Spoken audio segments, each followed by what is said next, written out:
Yep. Okay, we're live. I made it. So thank you for coming, and I am finally actually on time tonight. I've just got this open over here so that I can turn off the sound when the video starts playing. So I made it tonight. I hope that you guys were able to watch on Wednesday, and maybe I should start by explaining what happened. It was really great to get a guest like Gigi on, and it turned into such a disaster, and I guess I can explain that a little bit. It turned into a disaster in the beginning. Actually, no, it wasn't a disaster. It was fantastic. She was an awesome guest and a very good support in the circumstances. That was the first time we'd ever tried to run a show where she didn't have access to a PC, so she needed to join using the Hangouts app on her mobile phone, on her iPhone, which I assumed it has Hangouts, it should work. I think I've joined a Hangout on here before from my iPhone, so I knew it was possible. But yes, it ended up that we were not able to get her to join the PC-based Hangout that we had, and Victor was there. Victor was in great form, and they were both chatting away. In fact, that was part of probably what kept her entertained, was they were having a fantastic, much more interesting chat than I would have. Victor is very good at talking to people like her, it would seem, and we actually, if she's a good enough sport, it'd be lovely to have her on again, especially when J Club TV, the series that they're making, gets picked up and starts to be broadcast. Might be nice to promote it at that time. She seemed to enjoy talking to Victor, but while Victor and her were chatting away and I was trying to figure out a way to set it up, it turned out, the only way I could figure it out was to capture the video from Skype. Like you can see right now, I'm using my iPhone here. Oh, there she is. I'll put that in the middle there, I'll explain. The only way to do it was to capture the Skype from my iPhone. I actually had to wire up because it doesn't work with, they get the crackling with the HDMI and stuff. I had to have wires going all over the room and test it and figure it out. And yeah, it took about 50 minutes, I think, to go live. In the end of the day, it was worth using the HDMI connection from the iPhone because it meant that, looked great. Actually, the sound did come apart partway through, and that's because of a design fault in the iPhone itself. That if you try capturing sound from the mic and you have the HDMI plugged in at the same time, it just doesn't play ball, and that's a shame. But yes, indeed. Oh, by the way, yes, I noticed as well the comments are they're looking good, aren't they? They new sort of look. Let me whenever I play with something, it messes up. But let me put the comments there in the right perspective. Oh, that's the wrong one. Where did it go? Oh, hang on a sec. Let me just put the comments on properly. Cycling through all three of my screens, but anyway. When I finally got her on, it was using Skype from my iPhone, and because it was a video conversation from my iPhone, it meant we couldn't include Victor, which was a shame. And by the time we got it going, it was funny, but thanks to Victor, she was in a good mood and very talkable, but I was incredibly stressed out. And it's a testament to how good she is at talking that I ended up, sorry, it's there now, it looks good. That ended up being a fantastic conversation, both in Japanese and in English. Under an hour, got the Japanese video as well, and it was cool. And we got to talk about her experience of growing up all over the place, but being part Japanese, coming to live in Fukuoka, when for high school, coming to Japan as a part Japanese, going to a regular high school, although she called it a Yankee high school, learning Japanese while doing high school, getting into Waseda University, which is pretty remarkable, and all the stuff she's been doing since then, being a talento, modeling, emceeing, learning to DJ, her musical taste. She likes the Antwoord, which is like one of my favorite groups, so that was like awesome. And she's on this reality show, which if you saw the show recently with Mariko Lockridge, that was the connection. So Mariko Lockridge, who was also awesome to talk with, actually, I really like talking with her. And she messaged me and said, "You got to talk to Gigi. You got to get Gigi on your show." And Gigi is on the show, which Mariko is involved with the production for. And so it's funny. I was following Mariko's social media and so on, and I could see her tweeting the J Club TV show and Gigi and so on. And it was kind of funny to see from both sides of the camera. And indeed, and she said you have to talk to her. She'll be great on your show, and she can talk about some of the same topics about being multicultural. And the show itself looks kind of fun. It's gonna be in English. It's gonna be aimed for the international audience, but it'll be available for broadcast in Japan and around Asia as well. And sounds like she's killing it. She's starring in it anyway, so it'll be kind of cool actually. And this is all part of my thing as well, which I was saying with Mariko, which is to get guests from not just the YouTube community, but go a little bit broader. Get people like Rochelle Kopp, who I'm doing the series with on Tuesdays at the moment.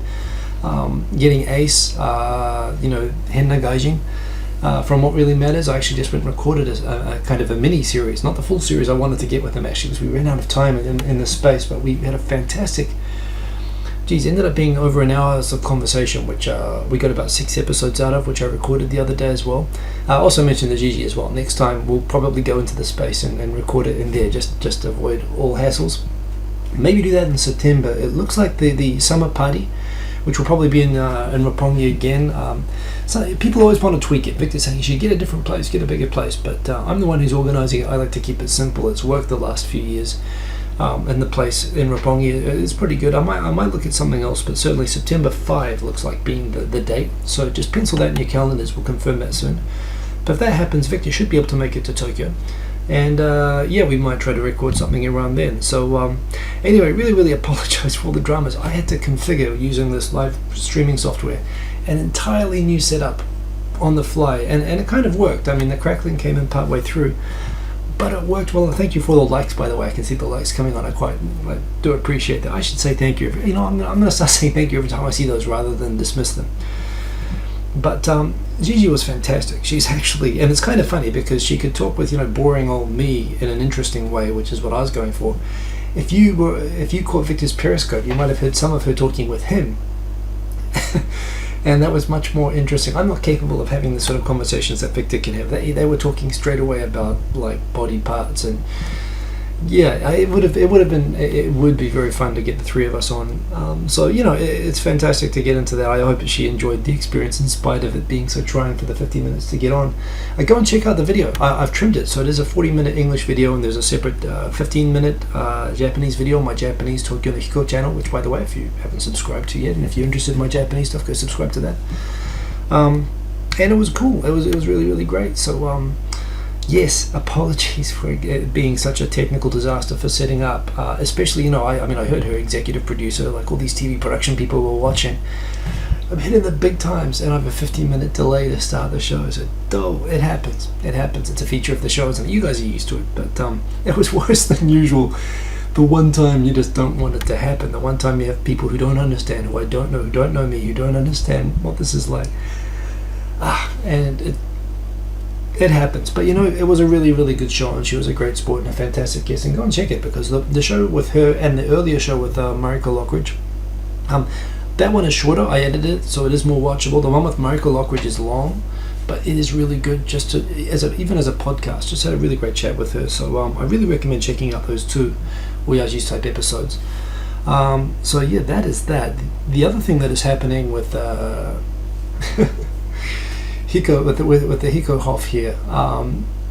You know what? I've got there's about 3 people who make these now. It always used to just be Travis Moore, and it was easy to say thank you to. And you know what? I've got to. If I go and check the Twitter, I can go see. Also, Pug-chan is watching. Pug-chan, thank you for this awesome. And we're actually working at the moment. Top secret, but there might be some more stuff coming up. But this was just an expansion on the Powerpuffs theme, and I kind of asked her very nicely. And I'm already using this actually here and there. I'm going to start featuring this probably, I've been using my same little logo for a few years, and this is a nice little update. Particularly appreciate the Maori koro on the arm, a bit of New Zealand stuff in there, and looks really good. Really appreciate Pug-chan doing this. And it's funny, Pug-chan, because she did the Powerpuff things, and it went really well for her, obviously, and it looks like she got lots of requests. And it sounds like some people were being real dicks with the requests, like, hey, she does work on commission, and I'm like, sure, tell me whatever it is and I'll pay more. Because this takes your time. I appreciate this. You're an artist. I want to show that I support you, and if I can do that in a way that I get to show my appreciation and I get something awesome from you out of it, absolutely. And I asked her for yeah, would you do a little variation on my logo this way? And and she did what I wanted, and in exchange I got to show my appreciation in a way that she appreciates. So it's great. And it sounds like she did a video that some other people made requests, and some people asked for commission work, which is great. That that little thing got her some work. And at the same time, some people, it sounds like, asked, and then she said it's on commission and this is the rate, and they said, oh, I'm not interested. Then dicks, honestly, like seriously, whatever job do you do? Do people come up and ask you to work for? Well, I guess maybe they do ask you, but maybe your boss asks you to work for free, but not customers. You don't go to McDonald's and ask someone. I mean, that's a bad example. You can have a Big Mac for free. So now it's going to be $5. Happy set. Smiles are free. Yeah, screw you. Who does that? Seriously. This is effort, and this is something I value. So awesome job, Pug-chan, and thank you for this. That's about this. I was going to talk about moving. The room at the moment. Give you a little look around. It is. Oh, we got boxes. You can see I'm using Art Hikoshi. They've got a pretty good rep for not ripping people off, which was my priority. Family move, so no messing around. By the way, tonight is also shout out to BOK who is doing the premiere of his movie tonight, which I love to be at, but I'm in this situation. I can't do this. I'm taking a bit of a break at the moment, although it won't be long because I'm going to go back to packing duties at the moment. But yes, I will be moving. I never say where I'm living, but I will be. I say where I've lived in the past, and as of this week, I'll be saying in the past where I was now, which is Shinjuku, and I'm moving out of Shinjuku and I'm going to another part. I'm actually not Shinjuku Station. I'm more towards Yotsuya at the moment, but lived here for since my son was born, so going on 6 years now. Which moved before he was born. It's kind of funny. I suddenly realized the other day I've never lived, even for my high school. High school's 5 years in New Zealand, but I moved out like before the final year because my parents split up. My mum went to Australia and I moved in with my dad, and then before I finished high school, it was suggested I move out on my own. So I did in the middle of university entrance exams, which was a pain, but it's okay. But yeah, I never lived even in high school. The longest I lived anywhere was that house in central Auckland in Remuera for like 4 years. Nice part of Auckland, by the way, but 4 years, and so I've just realised this is the longest I've ever lived anywhere. That said, I don't feel sentimental. I'm really looking forward to the new place. I don't know what the new setup's going to look. I'm going to try to get the same pictures in the background and make it look a bit familiar, but it'll be awesome. Just to refresh everything. Plus, with the noise thing is kind of sensitive. It is going to be a smaller place than what I'm in now. I've had a very good run. I'll talk about it one day. Yeah, with the new place. At the same time, I've got an opportunity to set up. I really want to look at I don't know if you saw the first episode I did last week of What's Up Asia, which is going to be the first Wednesday every month. I'm going to do a Steve Miller talking about the Asian news. He's got of course he's a sound dude. He's got a fantastic audio cone set up, like a soundproof and acoustic foam set up around him, which it just looks good. It looks like you're doing it from the Death Star. Plus the sound is awesome. Plus it controls volume. So actually I'd love to get some tips from him. I've been meaning to reach out to him, perhaps in the Movers Done, and look at a way of doing that. But anyway, new house, new opportunities, new setup, and you're going to see that next week. I'm going to have a new desk. At the moment, I've got this kind of crappy, kind of paper, cardboard, wood type desk. I've got an ordered one from IKEA, IKEA, but in Japan they call it IKEA. They just pronounce it as is, which is how the Swedes pronounce it. The Japanese pronounce it correctly, and yeah, it'll be like adjustable, so you can make it like a standing desk or a lower desk, and it'll be huge. So I'll see if I can sit. I always want to tweak things and make things a little bit better. So I will. You can see that Pug-chan. I've got your thing as my wallpaper. By the way, one other thing, I tweeted this earlier. In fact, I tweeted this twice, and I left a thing in the comments. Taisha Jason, my Argonauts, has a live show on just before me from 10 p.m. every Sunday night. If you want something to watch while you're waiting for the countdown, I highly recommend have it in a second window, just so that you can check both. But check out his live show. While I was setting up, I was listening in on it and commenting and so on. It's a great show. He's a good guy to listen to. He's been in Japan a long time, and yeah, I like listening to it myself. It's a great live show. So go make sure you're subscribed to Taisha Jason's other channel, My Argonauts, and catch his live show. Yeah. Anyway, it's big changes. I also love throwing stuff away. I've been throwing so much stuff away. One kind of sad thing. Now, can I do this without showing other family photos? I don't think I can. Anyway, I said goodbye to the surfboard today, the longboard, but the good news is, so I made a compromise. One, I've kept my Technics, I've kept my turntables, I've kept all my records, and those were under threat, but I've kept those for now. Although I think at the new place I'm going to have to go through and at some point I'm going to have to rip them or do something, rather than rip them, that takes a lot of time to record them and hook them to the computer. So I'm going to have to just do a search and try to find if I have the vinyl on MP3, I can, if it's available, I'll buy it. I do have to try to, they fill up a lot of boxes. I mean, a lot of heavy boxes with just records at the moment, but I did hold on to those. The one compromise I did was I've got a 3-meter long longboard that I gave to a good friend actually from who I haven't seen for years, but he's a farmer out in Chiba. Now he's a half Norwegian guy, and really interesting guy actually. He got into a fight with Ice-T once because back in his rager days, he was in a nightclub and Ice-T was hitting on his girlfriend, and he went and attacked Ice-T and got into a fight with him in a club, which I think was just like one of the coolest stories I've ever heard. If a guy's been in a fight with Ice-T, he's okay with me. I mean, so yeah, he got 2 watermelons in exchange for the surfboard, but because he's a mate, he says he's going to hold on to it and give it back to me if I ever want it back. And he lives in Katsura, which is like the first place I ever went surfing in Japan, so it's a bit of a spiritual place for me. So the fact he's on a farm near the beach in Katsura in Chiba, it's a place I want to take my son to go check out the farm and everything. The watermelon was fantastic, so really good outcome with the surfboard. Also happy to give away some of my kit to Victor and to Psycho Melody, who's another guy in Yokohama who actually produces a lot of commercial stuff. I gave him a drum machine, which I just found the plug for, but I think he found another plug for it anyway. He's good with this stuff. It's an awesome drum machine, but I just never got it hooked up to work properly. But yeah, I've thrown away so much stuff, and it feels good. It feels good to be lightening my load a bit. I might even give away some more stuff soon. But yeah, I don't know, lots of stuff going on. Let's go into the comments and say hello to everyone. And there's actually not so many topics tonight. But that's good because I don't want to go too late, because I'm supposed to be helping out with the pack even at this time of night. So anyway, Nonbirito. By the way, Nonbirito, I love following your Twitter and your likes. I tend to follow. I kind of I lurk following your likes, and I tend to like the videos that you like, where I watch them afterwards because you've got good taste in likes. So yes, Nonbirito, good to see you. Sean Bro, Pak-Chung, Wildfire, lovely kia ora. And there were some kia oras and some haere mai. Haere mai is welcome. Kia ora is g'day. It's like hello. I said Tanakoi. Tanakoi is kind of welcome when you're welcoming people into the marae, which is Tokyo tonight, which you're welcome to. It's a New Zealand greeting.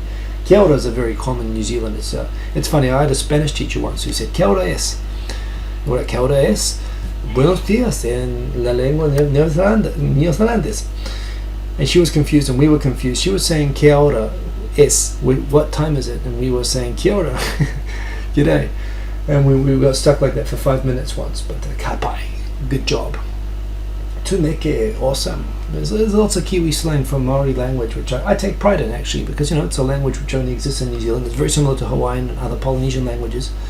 Love Samoan as well. Samoan's a great language. Talofa. Learned a bit of that stuff in high school anyway, but yeah, Pacific Islands rule. Good to see you, Phoenix 787, dude. Good to see you, Barringer. Braska Ferrin coming to Japan soon, so awesome. Hoping to get to Shibuya on Saturday. Recommendations welcome. Here's the problem: I could have given you really good recommendations to Shibuya about 10 years ago, but that town changes so fast, and my info is so out of date now.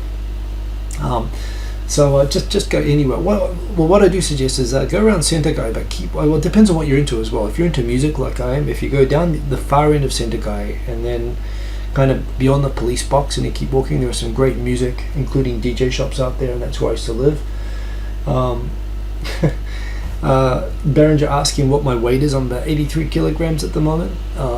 Pure muscle, not really. I haven't been exercising. I haven't kickboxed in like a couple of weeks. I'm feeling guilty, and I might have to sort out a new gym situation when I move. But I really like the gym that I'm at. I've got 2 Thai pro Muay Thai trainers there, and they're cool guys, and I really like the style that they teach. So I'm going to figure that out anyway. Bradley Ford, good to see you. Who else we got here? We got Lisa Sometimes. Always good to see you. By the way, Lisa Sometimes did an awesome Yamanote marathon video, walking around the Yamanote line with Minastar and Sub-Tokyo and some other people there. Who else was on that? It'll come to, I think Charlie Noseketsu was there, I'm not sure, but anyway, it was a disaster film, which is why you have to watch it. There's actually some of the best YouTube travel things. There's nothing more boring than a, hey, I said I was going to walk from Tokyo to Yokohama. Here I am walking from Tokyo to Yokohama. Here I'm at Yokohama. Thank you for watching my video. That's not an interesting video. What an interesting video is Eric Surf 6 walking up Mount Fuji from the bottom station, rolling his leg at the 5th station, limping and crying, and getting caught in a storm at the 7th station, and being ambulanced off the mountain, or basically giving up.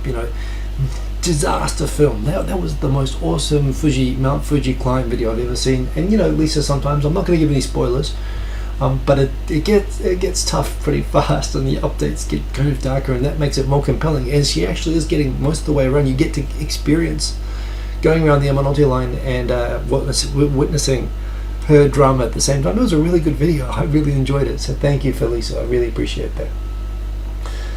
Cryan, good to see you. Who else we got here? Starkey, awesome. You were just commenting before on my Argonauts' video, so that is it's good to see that you made it over here. Andrea Belcedo, good to see you, and a fan of Lisa, I can tell. Bruce Kevin, the man is in the house. Okay, go support his Kickstarter and all his podcasts. So he's much busier than I am. He deserves that support. By the way, my Argonauts was talking about Patreon and so on before. Not Kickstarter, Patreon, that's what I meant to say. And we both do indeed support. I support Ami Yamato because her work takes a little bit more effort than it appears at first instance, and a couple of others as well. But we support some of the same people, and there's a few people who are talking about going on to that. I think Busan, and I know that Busan Kevin's on that as well, and it's worth checking out. Contents, konbanwa, good to see you. Benjamin Harris, don't have that much alcohol, I'm sorry about that. Who else we got? Anyone else here? Michael Atlas, good to see you, sir. Mr. I call you the new Mr. Atom. I'm going to call you one nickname. I'm going to call you Atom Atlas, because whenever there's any kind of nuclear power related topic, you are in there. Mr. Kordychev, good to see you. And yes, I did not cockblock Victor. It was not my intent. I'll be honest with you, because I got introduced to her through Mariko, and it was going to happen on a Wednesday when Victor's not supposed to be able to make videos, but that was the only time she could come on, and I had it all kind of planned out, and it was just going to be me, and I was kind of, oh, Victor, are you going to come on? Okay, well, that's cool. But when he started talking, I started to realize, okay, this was the right thing, because they're having a fun conversation, and it's a conversation which I'll be able to hit differently, and it'll be a good vibe. I loved at the end of the video in Japanese, he said, oh, you want to have a three-way? And I think that's kind of what the tone of the original conversation with her and Victor was, which, for awkward me would be like, it would work well. So I suddenly realized, and I was so stressed when we went live, I realized I needed Victor to be there to help me lighten up. So in the end of the day, while I admit to having some, oh, Victor's going to join, and actually in the end I really, really regretted that he wasn't on, and I really want to make it happen again. So yes. Oh no, is the sound buzzing? Oh, I can see it there. Wait a minute. I know why it's buzzing. It's buzzing because it's got the HDMI sound. Okay, I can fix this. I can fix this. I can fix this. I can fix this. I can fix this. Try this. No, it's not fixed. I can fix this. Boom, boom, boom, boom. Okay. Is that better? I think that's better. I think I fixed it. Booyah! See, I can do this stuff. I just need to focus. Oh man, I'm sorry. I didn't, and it was buzzing that whole time. Damn. That's why I need to do the original things faster. Okay, well, this is a feature of the show. Okay, so every morrow, good to see you, Google Hangout. Indeed, Travis Moore. I want to say hello to everybody, but then I want to also get through this quickly. Ronin Ushikawa, good to see you. Nicholas Rapp. I'm sorry if I'm missing people, but I'm going to go through fast, because otherwise I'm going to miss that there's like buzzing or doing something like that again. Tokyo Dog, good to see you always. Indeed. Bernie Lowe, good to see you. I actually had a great chat about Singapore with Hinda Gaijin, which I'm going to come to soon. Kang and Kodos, good to see you. G'day. Who else we got in here? Sasimeng at 28172. Always good to see you. A up indeed. Lobby is here. El Comedo is here. Good to see El Comedo. Always appreciate you guys who use my music as well, so thank you for that. Taishi Jason. Lucas Musser is in the house. It's always good to see you. And and I think that's Kiri Washington. Good to see you, Kiri Washington. Benjamin Harris is there. I think I just saw. And I'm just going to catch up. So indeed, Robert 1967 Canada, good to see you as well. And I'm now up to date, and I'll be following comments up to date. But let's get into the other topics. It's funny, I said I don't have much tonight, but I've already talked for 25 minutes. The buzzing is fixed, right? I think I just fixed the buzzer. I don't have a monitor in right now, so I can't tell. I should do that, shouldn't I? But yeah, it's ruined my whole style. Fox Morris Wilson. This is the last he's going to do for a while. Although I've got a bit of a cache of awesome thumbnails, which I'm going to be able to use in future weeks. But this is amazing that he did this, and this kind of blew my mind. It kind of freaked me out, and at the same time, it was so well done. I mean, it was just like awesome. By the way, Phoenix787, thank you for posting a video tonight using my music. Good on you. I favorite all of those, which means I automatically tweet the ones which use my music. If you let me know about it, so you get a free promotion tweet and all that. And if I remember, I should be more organized about getting them together to shout out the videos actually during the week. But in any case, the music's free. It's there for you to use. You've got full permission to use all of my stuff, including the loops and stuff like that. Sean Bro, yes, I even fixed the show with Gigi. I got it high quality live. I can do it. I get there in the end. I mean, that should be like the subtitle for my show, is that, something goes wrong, but I always get there. And that's right. For those who are wondering, by the way, the last show from this location, I'm moving house this week, and it will be a new location next week, and I don't even know what it's going to look like yet. I don't know how I'm going to set it up. What I do know is that whatever happens, I'm definitely going to have Hopi in the background, because that is by Ken Tanaka. For those of you who don't know the background of Hopi, the hopeful giraffe, who is also a gifted artist. Actually, I'm a huge fan of Ken Tanaka. I've met him a couple of times. So no, Posey May, final show in Shinjuku in the current house. I'm moving house this week. It'll be a new house, new room next week. So new surroundings, new settings, more excitement. Travis Moore, wasn't that noticeable? Well, okay, I was terrified. It was overwhelming, everything. Anyway, Fox Morris is awesome, and all you guys who do the Photoshops, I mean, I love the Photoshops, and please keep making them. The ones that, I know I had a few multiple ones in recent weeks, and I'm going to be using those in future weeks, but love those. One thing coming back as well, just the whole part of having Gigi on and having Mariko on in the last few weeks, and we talked a lot about the multicultural thing, and this is something very relevant for me now that I've got a son who's about to start primary school in Japan, going to a regular school, being half. So, I'm not a drama llama. Thank you, Phoenix787. Oh, there we go. You're just tweeting me your thing, so I will retweet that and whatnot. But yes, check my tweets later on for Phoenix's new video. But yes, one thing that came up when I was talking with Mariko and Gigi and so on was the topic of being half. And the first movie really dedicated, a great documentary, and I actually interviewed the director. I've talked about this before, of course. Hopefully it's coming out so you'll be able to watch it online soon, but I think the DVD is now out anyway, this documentary movie Half, which takes a bunch of different, very diverse group of people who share the commonality of being half Japanese, and how that experience is being half Korean, half Japanese for some people. And I know some people don't like the word half, some people like to use the word double.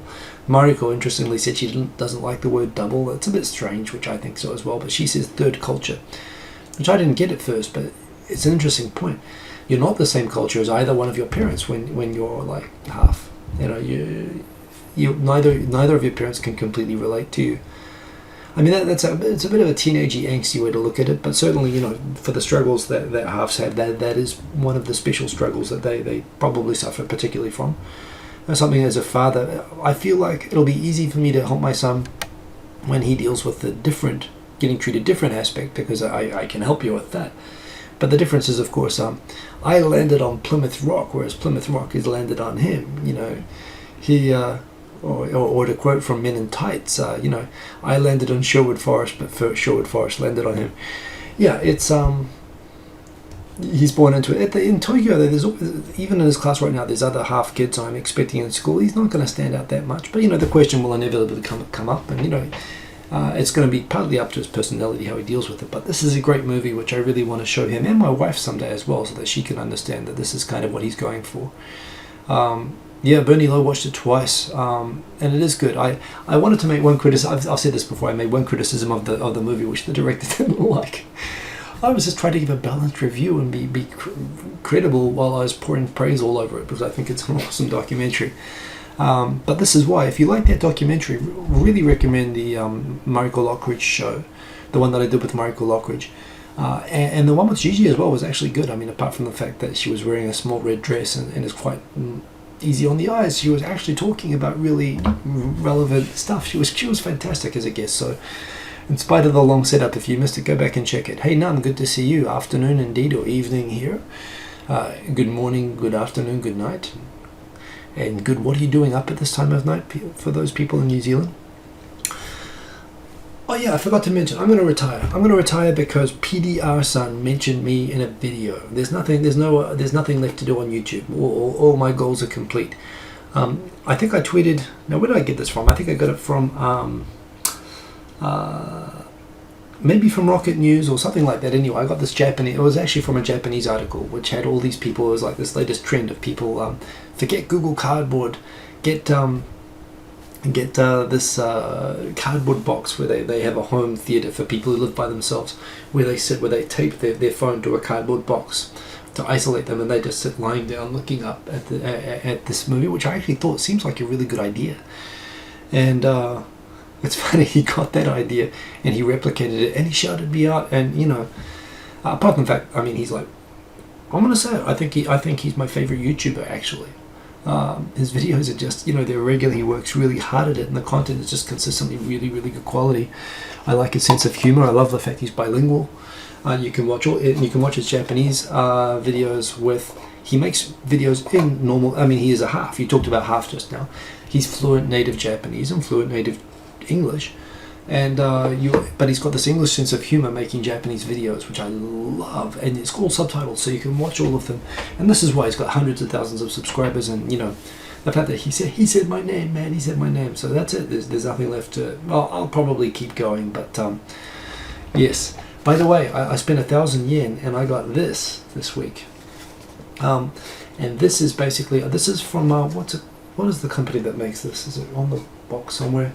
You can find it on Amazon. It's not actually a Google Cardboard, and I was a bit disappointed. I didn't actually see, rather than having two things for separate eyes so you can have the stereoscopic depth perspective, instead it's got a little lens which you put on the front, which actually causes the edges to distort and pull around, which makes it feel like it's going around your peripheral vision. But if you watch like the 360 videos that I make with the theater on this, and now that the YouTube app works on iPhone, and it works with the gyro thing, you can actually look all the way around with this. And this is like a VR monitor. It's like 1,000 yen. It's just cardboard that you fold, but it's got a little lens thing inside it. And this is awesome. Although I want to get another one with the stereoscopic thing to show for separate eyes, so that you can actually watch the full depth ones as well. And I've got a few articles I'm going to show today which are talking about how that is leaping ahead at the moment, the VR stuff. And you don't have to get an Oculus. With YouTube and Google apps and YouTube app and stuff like that, and this sort of stuff, you can damn well do it right now for 1,000 yen. And the 360 degree videos work great with the iPhone on this. This one's actually made for iPhone 6. I've been trying it out and it's really, really fun. I showed it to my son today and he was freaking out on it. Yes. You know what? I didn't actually see the free hugs event of PDR and Mime, but Mime Kiwi as well. So half and a Kiwi. I mean, what perfect combination. That's why they're both so awesome. Obviously, I'm biased, of course. But what else we got? So I've just been continuing the series. How the biggest mistakes of companies coming to Japan. New episode coming up this week. I'm sorry, JSVille, I guess you're not watching the show live, because I don't know. I know that actually, you know what, I asked the question that person just asked, apparently in that tweet, whether AU will unlock a phone. They won't unlock the phones until the end of the year. And then you pay a fee and they'll unlock certain phones, but not iPhones, only certain types of Android phone, which is complete BS, because at the moment, I can't rent phones when I go overseas. They only give you SIM cards now. So if you come to Japan and you expect to pick up an unlocked phone, you can't. and it's really, really frustrating. Although I'm thinking I'm going to go to China actually in early July, and when I do that, I might get something with an unlocked phone from over there, which I can just use for traveling at least. But yes, and we will actually get to comfort women a little bit later on, actually. I think I mentioned the war once, but I got away with it. That's, yes, classic. Well, exactly. So, Faulty Towers, of course, the don't mention the war, classic episode. And part of the theory that I repeat over and over with good comedy, Americans, they make something good and they just have to draw it out until it's not funny anymore. Whereas, the British things, all the funniest things that the British have, they only had like 8 episodes of Monty Python, and I've watched each one of them like 20 times, and they're still funny. And that's why they never let it get unfunny, and that's why it worked. This is interesting. This is an article in Japanese. Oh, wait a minute. Toyokeizai.net. So this is an article on companies, Japanese companies though, not international companies, a ranking of Japanese companies that are easy for women, that are women-friendly, easy for women to work at, which I thought was kind of interesting. So it's got a bunch of criteria here that you can see. And this Toyo Keizai, it's funny, they've got pages on this. I think it's on the second page that they have the top 50. In fact, yeah, so this is the top 50. So it's a bit hard to see, but if you've got it 720p, which I'm broadcasting in, you can zoom in. And let's take a look. The number 1 is Mitsukoshi Isetan Holdings, which is Mitsukoshi Isetan, of course, the famous department store. The second one is Shiseido, the Shiseido makeup and cosmetic products. Third one is Meiji Yasuda Seimei Hoken, Meiji Yasuda Life Insurance. The next one is Fujifilm Holdings. The next one is Tokyo Kaijo Holdings, Tokyo Marine, which is where I used to work. That was my second job in Japan, although I worked at a sub-company of them. But that's interesting. And it's got their scores, their relative scores by the different criteria that they had before. By the way, everyone's asking if I can post this link to Twitter. This link is in my Flipboard Magazine, which I tweeted just before the show. So you can find all this stuff. Go and check my Flipboard. The link is below the video, and all of this stuff is you can get the links to this stuff easily. So for those of you who don't know, what I'm looking at right now is available on the web, and if you check the video information, you can see directly below here is the materials for the show. So go and check that stuff. So what else we got here? Tokyo Marine. So yeah, rocking number 5. I know that they try. They've got a lot of initiatives, Tokyo Marine, and they're an insurance company, very, very high-profile insurance company in Japan. So they try to be a leader. I wonder about that. The next one is Takashimaya, one of the big department stores again. So the department stores are doing very well. Fujitsu. I've been seconded to Fujitsu for actually 12 months. I think 6 months full-time. Again, that kind of surprises me that they're doing so well. I really wish that they would compare this with international companies and to see how they match up side by side. But Behringer is asking about Faulty Towers. I'm pretty sure Faulty Towers is only 8 episodes. But anyway, distracted. Anna, the airline, well, that's done pretty well. MS80, Mitsui Sumitomo, and it's the insurance company anyway is next. NEC, number 11 is Sony, and it keeps going down the list. It's all in Japanese, but you can see it's Nissan Motors, Sompo Japan Insurance, Mitsui Sumitomo Financial Group, Daiichi Seimei Hoken. So the insurance companies and electronic companies are doing really well. Number 16 is Toshiba, NTT Docomo. Was it Kao is 18, which is another cosmetic company. So yeah, anyway, you can see that if you're a woman and you're looking for a job in Japan, there's an interesting list. It's all in Japanese, but if you can read Japanese, which you should do if you're planning to work for a Japanese company and you want to get an idea. Wait a minute, Young Ones was more than 8 episodes. If you want an idea of good companies that are good to work at as a woman, not necessarily as a gaijin, that's a different thing again, but it's interesting, and the criteria there. I thought this is just a nice article to have. So I like to joke, they've got 8K resolution, but I want 16K, damn it. Of course, 8K resolution, I haven't tried watching one of these yet, I have to admit. I've seen this link, but the video, I'm sure the file sizes are so phenomenally huge that you would have to download it for a long time and buffer it before you could watch them.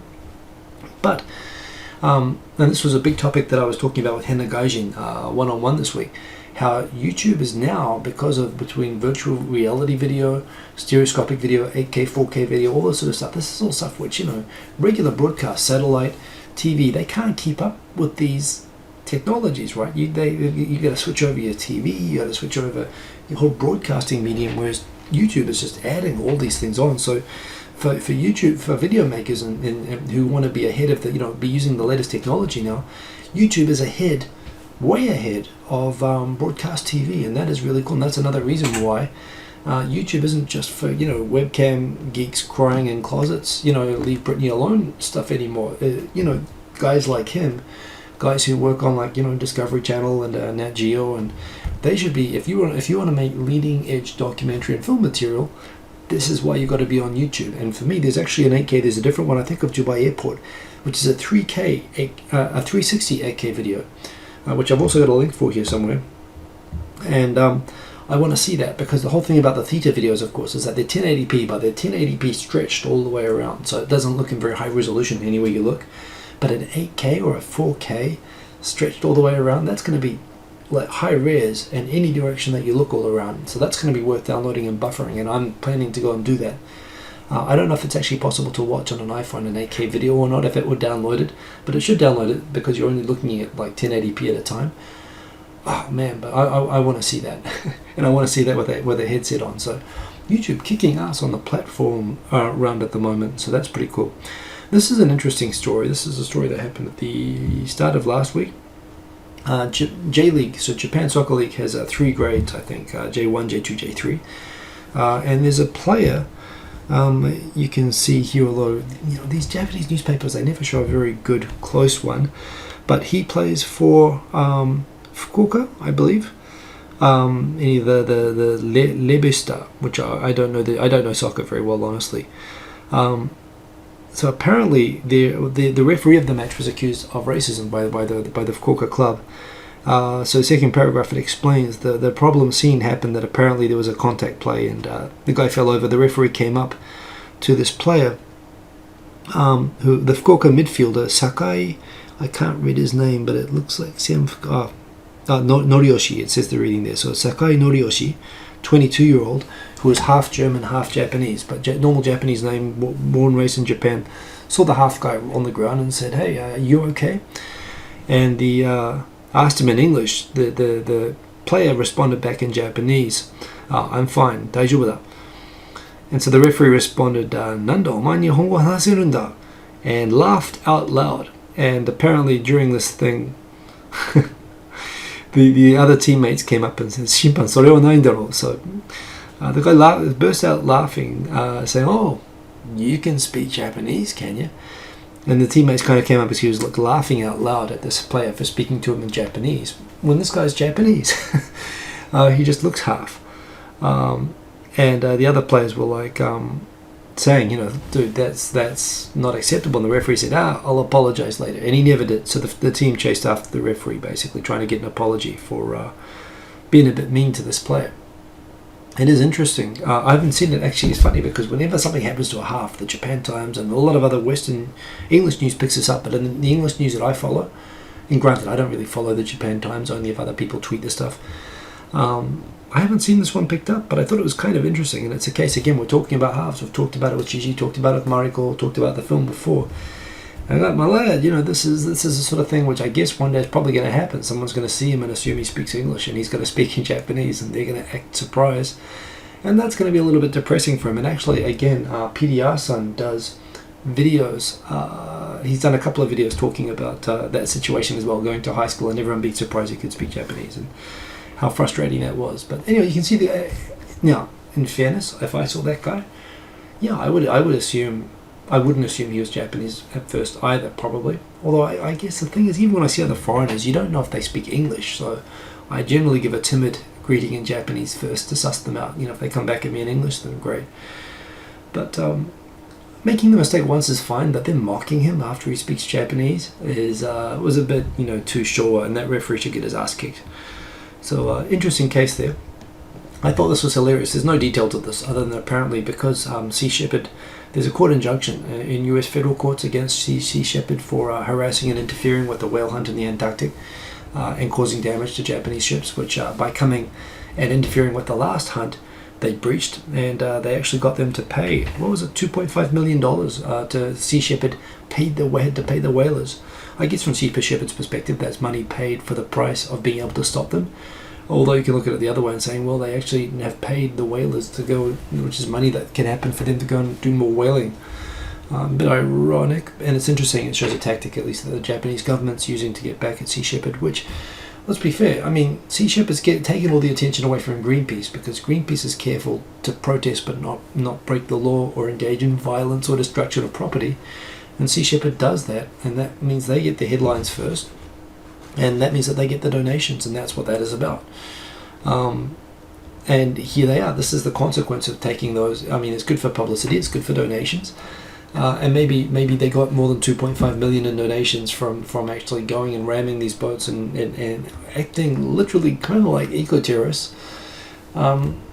Maybe economically it was still worth it for them, but that's the price you've got to pay. And this is where there are other groups that protest much more reasonably. And much less hypocritically than Sea Shepherd. No, I don't feel sorry for them at all for this, actually. I think they've actually damaged. You take, there are other groups who have worked much more constructively and got better results with the dolphins and Taiji and with the whale hunt and other things. And there are other ways to approach the whale hunt thing in ways that don't cause Japanese to circle wagons and entrench, which is what's happened, because they're just acting like dicks. If you really want to save the whales, there are better ways to do it. Although that said, I say that, but they've been effective on the last time they stopped a single whale getting hunted. But in the end of the day, it was the IWJ, or what is it, the ICJ? Well, in fact, no, it was the World Court decision that the hunting didn't constitute proper scientific whaling.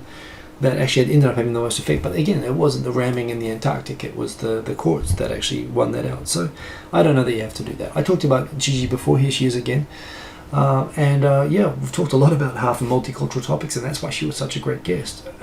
And she's nice. What can I say? I'm a dude. It was good to watch. There's a show in Japanese. We did the last show in Japanese, talking mainly about the cultural stuff, but we talked about her reality show that they're filming at the moment. Sounds like they've been filming it, basically going to kind of exclusive parties with these. The information is on the video, actually. You can go and see the J Club TV site. You can see clips from the show as it's being made at the moment. They've been up to Karuizawa, which is in Nagano, I think, up in the mountains. It's meant to be lovely up there. They've been to a few kind of flashback type parties in Tokyo. Now they're going to Okinawa next. And apparently sometime around September that series is going to be boxed. It'll be announced where it will be screening and how it will be visible in Japan, if it will be in Japan. Which I think it will be. She said it will be. So it'll be really cool to watch, and I will give updates because Mariko and Gigi were fantastic guests, and would like to get it back on. And we had a great chat, and it's really worth going and seeing that video. So go and see that video.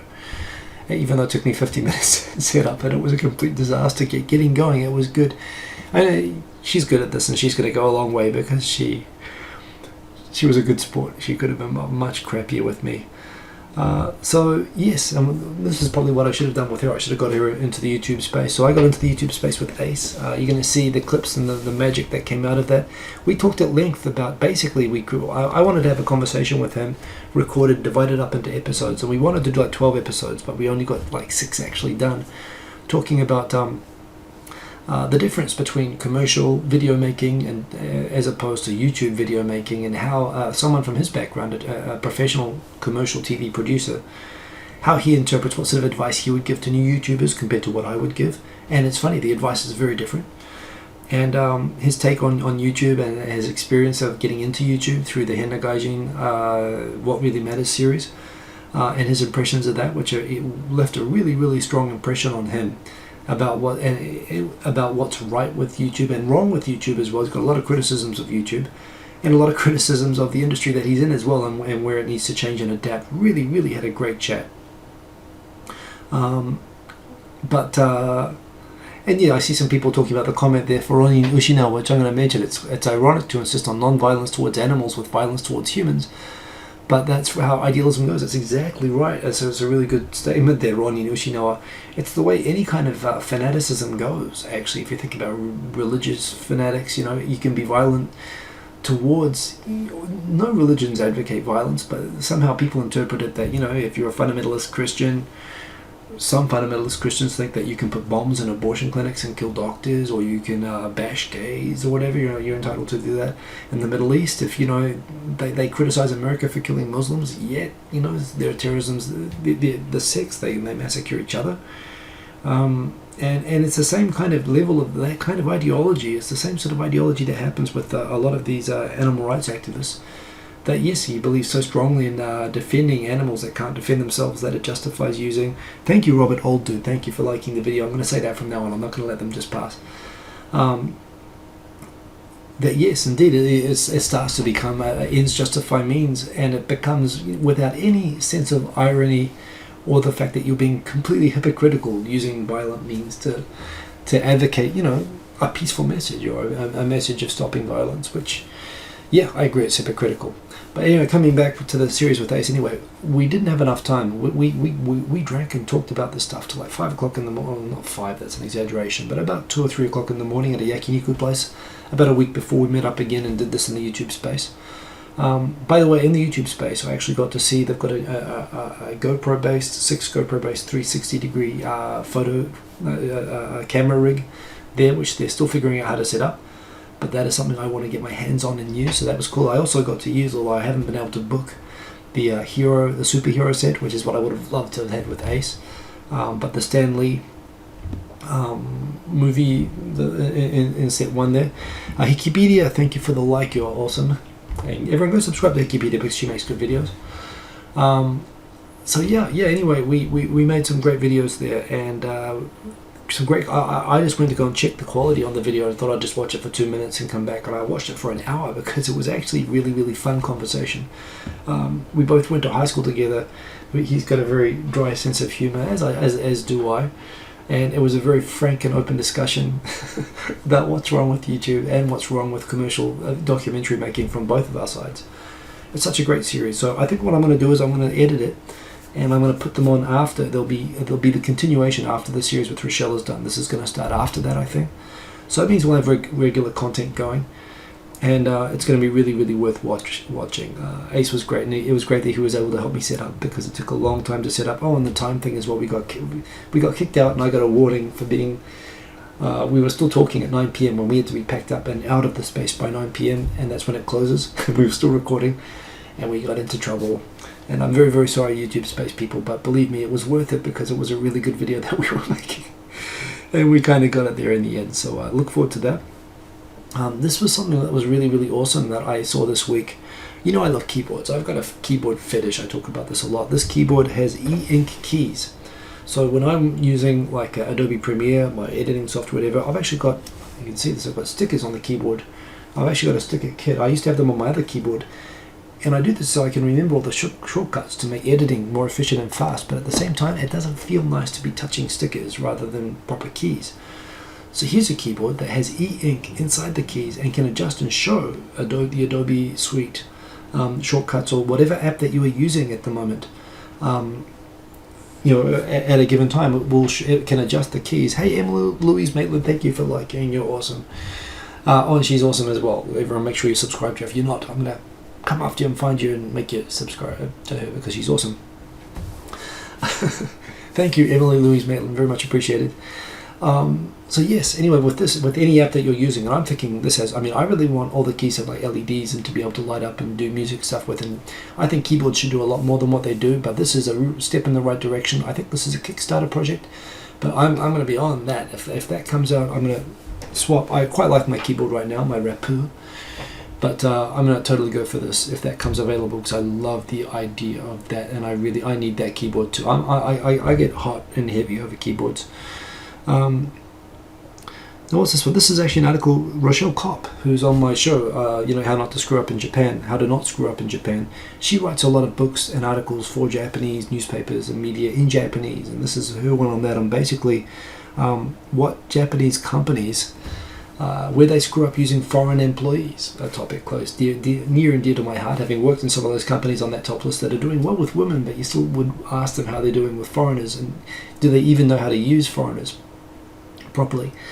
And she's written a nice article there, And ties very much into the series that we're making together, so that's pretty awesome. There's Gigi again, why not? That's a bottom. It's actually a very good documentary on Vice, Vice Japan. In fact, I think it's just a normal Vice, but it's in Japanese with subtitles, and it's basically an artisan Yakuza. Frankly, I mean, you could say these are Yakuza tats, but he's an artisan tattooist, Japanese tattooist, talking about the spirituality and the process, which I had no idea about, of Japanese tattoo artistry. And it's really awesome, and not just for the bottoms, not just for the bums. It's actually quite fascinating to watch, and I learned a lot on that. So go check. Hey, Cooper Town Productions, good to see you there. Very worth seeing this documentary on Vice, The Sacred Art of Japanese Tattoo. By the way, as I mentioned to Phoenix 787 before, all of the links for this are below in the. I've got the link to this Flipboard, which is available from the web, which has the link to all the original articles. So that's immediately under the video, and you can go and check that out. And please go and do that. Some other stuff. Well, I have filled up the hour. It's amazing. Nearly 40% of working women in Japan skip breakfast. A survey apparently done this week and that's, I guess, why they're all skinny. Another survey which actually came out. Here's another one. American women now weigh as much as the average American man did in the 1960s. That's an amazing graph. Now, I don't know that this is healthy. This is not something to brag about, that 40% of Japanese working women skip breakfast. But that graph isn't happening.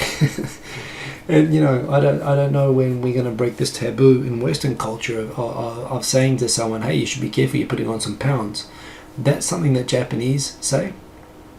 And it's very off-putting when you first get here, but in the end I've come to accept it, because it's, your weight is a really important metric of your health. And, I'd rather be aware of it and be reminded of it. I think it's worthwhile. You want to have a long and healthy life. That's, and I like breakfast, but, well, I don't know if I like to have a light breakfast myself, but I don't skip it. I go crazy if I skip it. Hey, Tetsiga34, thank you for shouting out. Good to see. Oh, nice to see that you're watching the show. That is awesome. So, yes, you can't skip it because, and they were saying on the NHK piece on the news, the women who are doing this were left with low energy and having trouble concentrating at work, and they should do that. By the way, thing below, and again, this is another thing, how YouTube as a platform is now ahead of all the broadcasting thing. The fact that they're streaming 4K and 8K when that can't even be broadcast or watched on most TVs. NASA is now streaming 60 frames per second 4K video from the International Space Station. Again, I want to go and watch that stuff, but yeah, if and they're doing it via YouTube. NASA's using YouTube for this. For me, I mean, my dream is just to have like one of those VR headsets and just to go to sleep at night looking out the window from the International Space Station. That's like been my dream my entire life. Well, my dream my whole life was actually to be on the International Space Station. But if you've got 4K at 60 frames per freaking second and a VR headset, you're set. I mean, that's as good. It's much more comfortable than actually having to go up as well, although I'd love to go up. This is why YouTube is awesome and why I'm here, So, yeah, that was interesting. Oh, this was so funny. Maybe I shouldn't say it was funny, but it was funny. So at the moment, the government's trying to... So the only bit of news, I don't have a lot of Japan news this week. Oh, by the way, this is the 8K 360-degree video, so get the headset. I really want to watch that. I was talking about that earlier. Industrial Light and Magic has made a film quality Star Wars VR experience. So go get 1,000 yen, a $10 cardboard headset. They're all over Amazon. You can find them. But let's just come back to this one. So at the moment, there are two laws that are trying to go through Parliament. I talked about this last week.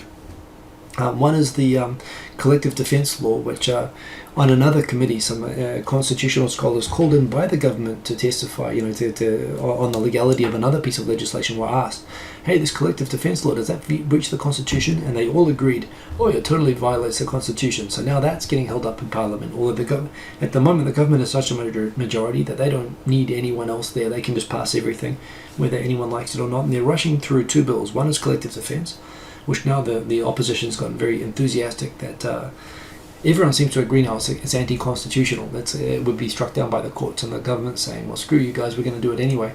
The other law is a law amending the temp working law, which is going to make it easier, basically, to use temp staff workers, which is basically another undermining of Japan's lifetime employment system, which is a pretty fundamental thing to be messing with on a fast track. So when the parliamentary committee on this tried to do a very quick session and to wrap it up so that they can submit the law and change it, which, frankly, the opposition's powerless to stop. They said, this is too fast, this isn't a proper consultation, you should be stopping this and coming back and doing this in the next parliament. So when the speaker guy in the middle of that picture tried to call it closed, they all rushed the podium, and we're not talking Taiwanese parliament fight or anything like that. There was a bit of pushing and shoving and pulling paper and acting, and he was acting, I'm under attack, and they eventually closed it. He came out like an hour later. I mean, it's like a bad TV drama with the neck brace, and calling for the four other parliamentarians who put hands on him to be fired, which actually, if they did kind of put hands on him, but coming out with the neck brace was a bit of an exaggeration. Both of the laws are significant, and they are being rammed through at the moment, and they have very significant consequences for Japan, and they should be debated at some length. I mean, in the end of the day, though, that's on the one hand. On the other hand, the public gave the LDP a mandate to do whatever the hell it wants, not just passing any law it wants, but even to change the constitution if it wanted to. So there's not much that people can do, but given how completely ineffective the opposition has been in the last few years, I admit to at least having some enhanced entertainment value of seeing the opposition actually oppose, and to see this guy come out with a neck brace, I just thought, for a cliche, I've never seen that in Japan before, and I got a chuckle. I don't know if his lawyer told him to put that on and act wounded, but yes, I think the last, how many more have I got here? Oh man, there's like 3 really good articles here, and I'm out of time. I'm going to go really, really fast. The first one is just an interesting article. We know about the German wings plane with the suicidal pilot who crashed the plane on purpose. Apparently, the same story happened like back in 1981 or 82, when a depressed suicidal pilot Japanese pilot crashed the airplane into Tokyo Bay deliberately. But it was just after takeoff, and apparently, he survived, and a bunch of other people survived, although many died as well. And when the plane crashed and he survived, he disguised himself as a passenger to come out, and eventually he was, in fact, he was not convicted of the murder of the 12 people who died because he was depressed, and it was deemed, for reason of insanity. But, he went on to be a very reviled public figure and whatever, and he kind of went into hiding, and these people went and caught up with him and interviewed him and talked about the incident. And fascinating story, so interesting story to read. Danny Chu, I haven't read this, but I just caught this today. I mean to. Danny Chu is someone I really look up to as just a guy who is one of us, a geek who's just very motivated and has done an amazing job of setting up his own company and being very successful in Japan. Now he's on government parliamentary committees and so on. He's a guy I still would really like to get on the show sometime. I've met him a couple of times, had fantastic chats with him, really respect him. And he just published a blog just now about how he set up his company, how he started a company. And I couldn't think of a better person to get that advice from, so that's pretty awesome. This is a story from Justin McCurry, who I was involved in a Twitter exchange with earlier tonight. I was looking at other articles. There's a lot of international media. It's the typical Japanese news, Chinese whispers. A news story comes up and people kind of take slightly the wrong angle, and then they rebroadcast it with the wrong angle, which it gets more and more. So this has been broadcast as being Japanese courts endorse prostitution, having affairs with prostitutes. It's pretty much how the news is going around. It's not exactly what the story is. What the interesting story, a guy was basically going to a Ginza hostess club, married guy, but as typically happens, you go to a hostess club. Hostess clubs are not prostitution places. They're not sex or quasi-sex. You just sit down with the nice girls and they pour you drinks. But you pay a lot of money for those drinks. And apparently the mama-san, the manager of one of these bars, had been sleeping with this guy, a married guy, for like 7 years. Now, under the civil code, if you in Japan, if you have an affair with a married person, the spouse can sue you for compensation for interfering with the marriage, for disturbing the marriage. And so when she found out that from the husband that he had been sleeping with this woman for 7 years, the wife sued the other woman in court. And what the court found is that apparently the woman testified that her relationship with the man was only for the purpose of keeping him as a customer at the hostess club. Not a sex club, by the way, so this isn't, these weren't paid meetings either, but she was saying it was for business. It was, sleeping with someone to keep business. And so to that extent, given that it was basically a financial transaction in nature and not a true affair of the heart, per se, as such, there's nothing illegal about it. It couldn't do any damage to the marriage, so you can't collect damages from that person for having an affair, which is kind of interesting. One, I'm not sure that a 7-year relationship, sexual relationship with the manager of a hostess club can be interpreted purely as being business. He said it's in the character of being like prostitution, and which he said as well, that as well would also saying it being like that it wouldn't constitute adultery. The purpose of this, by the way, is whether that person owes compensation to the spouse or not. There is another provision of the civil code in Japan which says that if, for example, husband uses even legal sex services in Japan, they're not illegal, by the way, provided it's not coital, provided it's not innies and outies mixing up, anything other than that, and there's an extensive range of those services that are very legal in Japan. But if you are caught using those, even the legal ones, even if you are in a sexless marriage or something like that, you have instant cause that the wife can be granted a divorce by court order, even if the husband opposes it in that situation. So it's not like the husband's off scot-free from this, but her attempt to punish the other woman. Apparently, if the other woman is either a prostitute, which the judge says like a prostitute, but this isn't a prostitute. She's just a manager of a drinks bar for 7 years. But apparently he said, well, you're off the hook. So I don't know. I mean, if you're having an affair with the manager of the local Burger King, and the Burger King manager says, when she got sued for adultery, I just wanted to keep him ordering Whoppers, maybe you can get away with it now. It's a bit of an outdated law. The concept of being able to sue the other person, they used to have it where men could sue other men in common law countries by saying that the wife is the property of the husband, and it's like a car conversion. It's like taking your car for a joyride is taking your wife for a joyride. And you used to be able to sue people in civil tort in America and England and New Zealand for being out. It's basically them having taken your possession as their own. And most common law countries don't allow that anymore, and nowadays you can't go and sue the other person just for having slept with your wife. There's an idea that there's some consent and freedom involved in that in Western countries. In Japan, the concept is not chattel based. It's not that the husband or the wife are the property. It is actually, the lawsuit is allowed under the civil code for the disturbance of the marriage itself, which is probably, it's fair enough, and the civil code is very conservative and very protective of the institution of marriage, although it is easy to get divorced by mutual consent in Japan. I mean, it's just filling out a form. But it's interesting here that, some people are saying, and Justin McCurry explained to me on Twitter that he actually talked to a lawyer who gave an opinion that this is basically could be seen as endorsing adultery, or at least certain types of adultery, that they're by not penalizing it, by taking away the incentive or the disincentive for people involved in those, who are sleeping with people for business purposes. If they were worried before about getting sued by their angry wives, according to this precedent, they don't have to worry anymore. Although that said, it's complicated. Japanese law doesn't follow precedent. So it could just be a screwed up case. But anyway, it's very, very interesting, and the link is there in the Flipboard.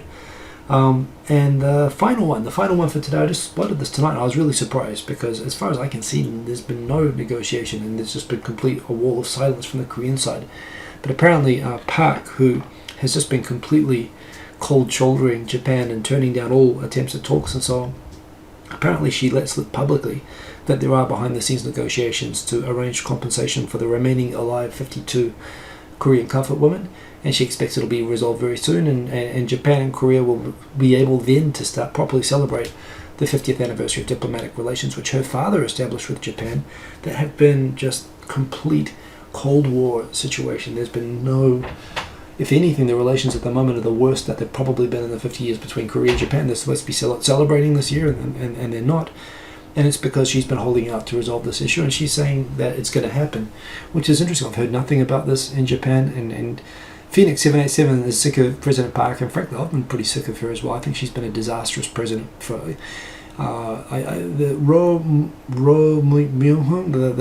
President Roh was the worst Korean president in a long time, but she's number 2 for me behind him. It's been really stupid, but now she's saying that, we are going to fix everything with Japan, which is interesting because she's put herself out there in public saying that. I guess maybe possibly to put pressure on Japan to also do it, but we'll see. I'm not going to hold my breath over that one because I think she's being a bit silly with all that. The hour is up. In fact, an hour 10 minutes, but I hope you enjoyed the show. Coopertown Productions calling for the thumbs up. It's okay. I don't mind. I'll tell you what I'm going to do though. I'm going to switch over to camera 2. I've got a bit of a track set up for an outro. I'm just going to play around. I'm going to record it later, but I've been kind of enjoying playing around with this, and I'm going to do it off the second camera because I don't want to get all that buzzing that happens with the HDMI connection. So logging in, and there is that. Here is, and if there's any technical problem, I'm just going to end the show because I got to get back to moving, and got work tomorrow as well. So let me come and get this baby set up. So boom, boom, boom. Move that across, move that up. The Korg, by the way, Sean Bro, I saw you install Korg. So this is not going to be a setup, but I'll, if I get some time, I would love to do a tutorial or something to show you how to do the magic. But it's a really, really easy app to use, and I think that's working. And I've got to have the Realtek mic and that on, and switch over. Boom. So we are now working, except I have to plug in my headphone into the splitter on this so that I can hear it myself. Oh. And turn this down so I'm not killing you guys. Oh.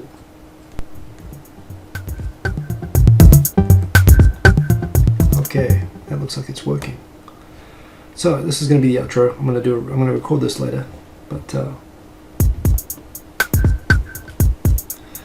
been playing around with this one. I quite like it. No name for it yet. Help me think of a name. Name in the comments.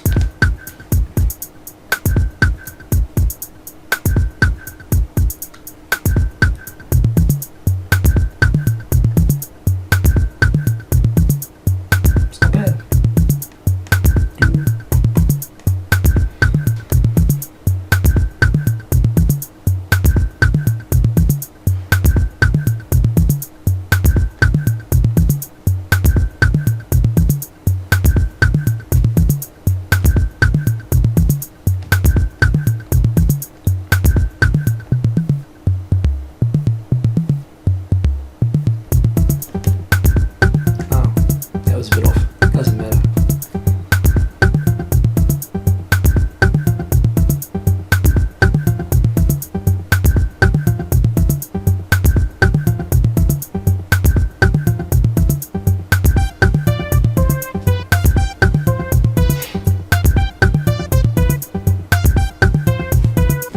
Enjoy the after show. I'm going to tweak this a bit more, but this is pretty nice. Needs a robot marionette dance craze. Yeah, well, that would be pretty good. The Random High 5, good to see you.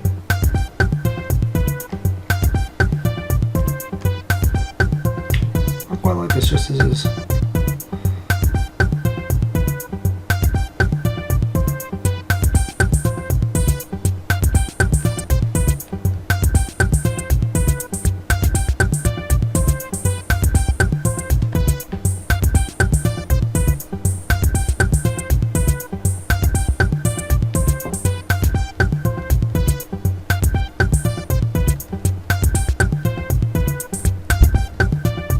Anyway, that's the end of the show.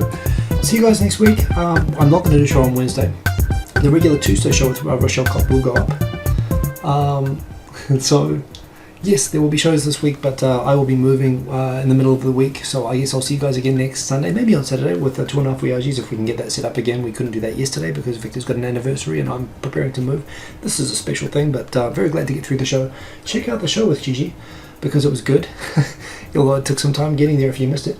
And I'll see you guys later, and glad you like the music. I'm going to record this and put this up a bit later, so check my Twitter and all that sort of stuff, my SoundCloud, but you can also check my comment on my content on the Flipboards. And that's it, I'm out. So you guys have a good week, and I'll see you next week. And yeah, and by the way, Sean Bro asked, do I have the EDM pack? And yes, I do. I've got all that good stuff. Sound library. Although I wish that there were more. I just want more of that stuff. But anyway, so I will see all of you guys later, and boom, peace.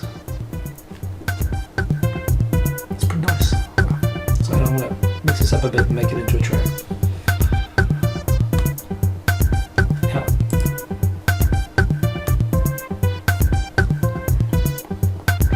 Satoshi.